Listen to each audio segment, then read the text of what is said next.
Hello and नमस्ते। आज चाहिँ मेरो बारीको प्रोग्रेस हेर्दैछु म हैन।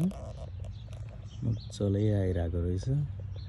हिजो अस्ति पानी परेको कारणले पुरा लडेको थियो हैन। अहिले प्याजहरू चाहिँ उठेको रहेछ। अझै खोर्सानीहरू लडी नै रहेछ, हेर्न सक्नुहुन्छ। तपाईले पनि सानो आफ्नो बारीमा यसरी नै खोर्सानीहरू रोप्नुभयो भने फ्रेस अर्ग्यानिक खान पाउनुहुन्छ। यो चाहिँ गाजर हो, यसलाई म सार्दिन्छु जब बढ्छ। अनि यतै फुलकोपी,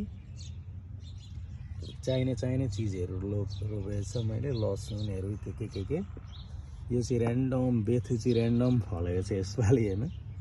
चाख्ने मौका मिल्छ होला, हेर्न सक्नुहुन्छ। म तपाईहरुलाई प्रोग्रेस पनि देखाउने नै छु। मसँग जोडिरहनु होला भन्दै बाइ बाइ।